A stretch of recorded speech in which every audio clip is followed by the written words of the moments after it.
Welcome to this tutorial. So, do you want to make a webcomic? Or basically, do you want to know the process behind what I do? Well, the first step is 1. Create a story. Probably, if you have the concern and excitement of making a webcomic, you have a story in mind. As the first tip that I can give you, and that have helped me to have my story in order without fear of losing or deleting it, is use this application, Milanote. Second, organize the story. I genuinely recommend it. Unexpected ideas always come to me at any time, and with this app, I can write them down from my cell phone and computer. Both are connected and they have many tools to accommodate the story, add, discard, order, and have it saved automatically. A good start for an author with several ideas to write them, to be honest.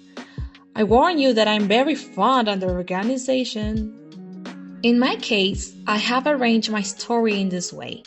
It serves as reference, and as you get to do your process, you add things. First, I have the order in 3 columns and icon: ideas, the overall story, the characters, and the design. Ideas. Every story is born from ideas.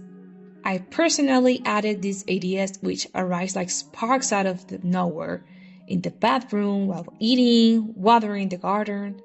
I have always accumulated them there, as if they were puzzle pieces in this icon. It is highly recommended, since starting from there is how I order the story or better develop the ideas, so that the content in the next column is born later. Story. In the second column, it is basically the structure of the story. In it, I divided it literally with the heart of the whole story. From there comes all the main things: the past, the end, and the chapters, with the summaries that I'm guiding with. Literally there, everything from the puzzle of ideas is composed and shaped. World. Often it is world where I keep ideas of each scenarios, places, images, inspiration, etc. Plot twist. Then, as the name indicates, the plot twist, which are the ideas that I have written down in stone so that they come to mortify the mind. Cute ideas, tender ideas, and meanings are mostly light and beautiful things that I can think of to give my story moments like this. Each one of them works together for the structure of my story. Meanings. And finally, meanings. Basically, I leave all ideas that have to do with morals, reflections, and elements that have meaning for them, or for the readers. Of course, all these points can vary, or you can add more. It is up to each one. I showed this as an inspiration. Third column. Basically, here I bring the ideas and everything that consists of each character. As I was doing it, sometimes it started with the character's story, then with the personality, powers, goals, evolution, etc. Here I also take the opportunity to leave the image of how it looks, and everything. In itself, I add all the important characters in the story. I will show you a small example of the main character, Kalisa.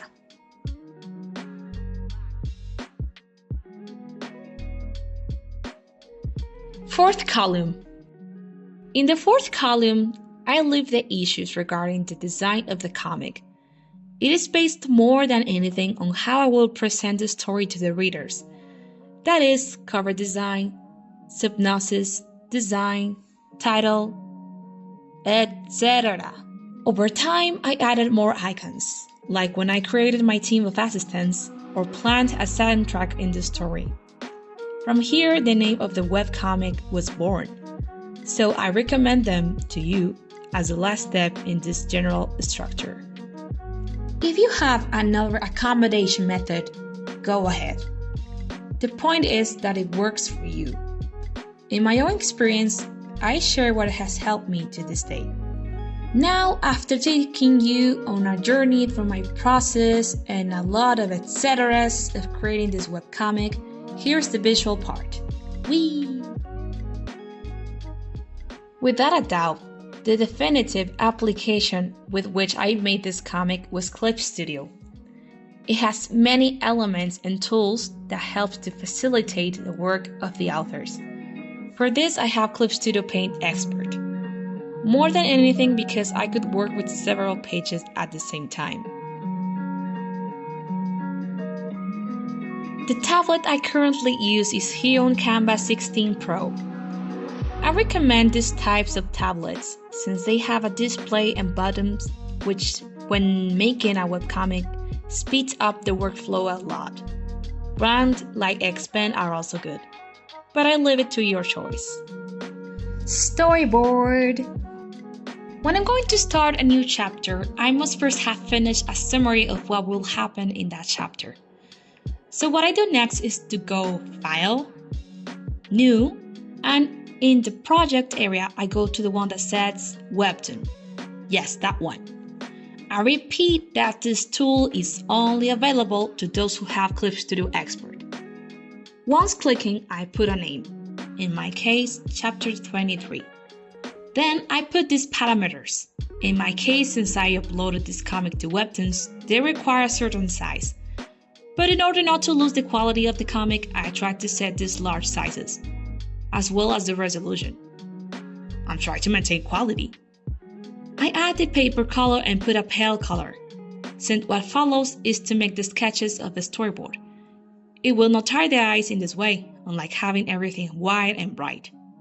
Then in page settings, I enable it. And below, I give the number of pages option to 8, with the number I can start at standard. Depending on the chapter, this number may vary. Already in process, we can modify it. And we give it OK. With Ctrl+, we can zoom in on the strips. And with Ctrl- to zoom out. Save.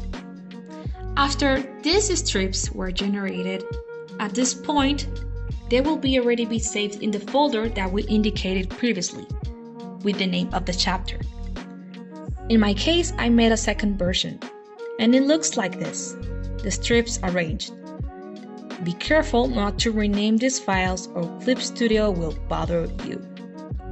Once saved, we can already be clicking Ctrl+S or Ctrl+Save. To save as if we were drinking water.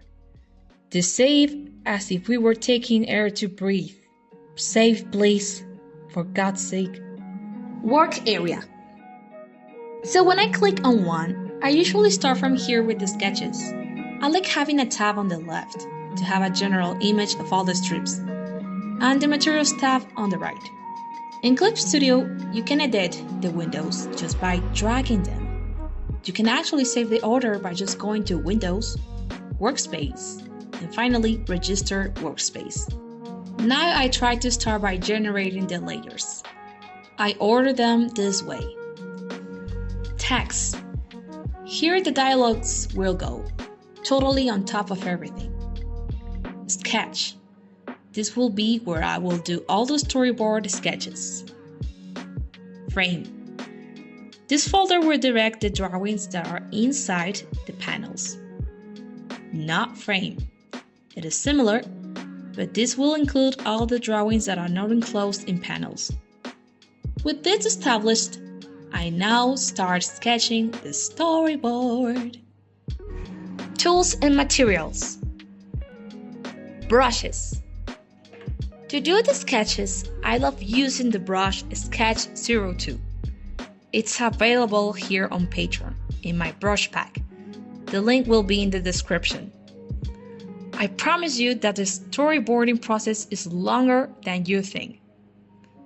This is how this step will look for me finished with all the sketches.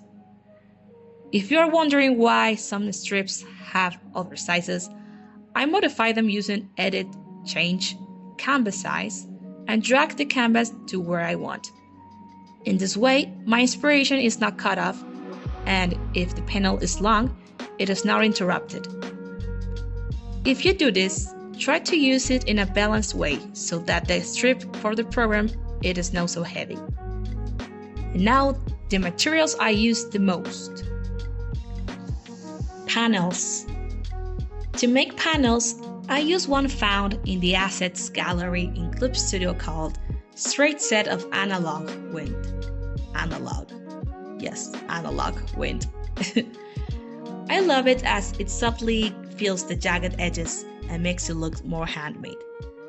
When I have the sketch ready and accommodated, I enclose the drawings in these panels. Sometimes I use this other one so that they are not totally square, but with different angles. And I can edit them with the operation tool above and move the dots.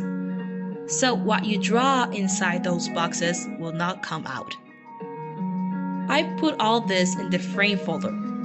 And in the layer where I draw, I put inside all those little icons in frame 1. If that purple mask that appears bothers you, I always remove it, clicking here above the layer and removing the Show Mask Area checkbox.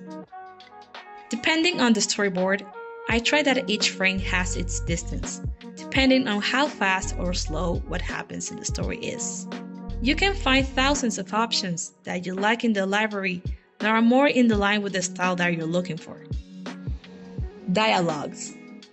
After that step, I add the dialogues in the text folder.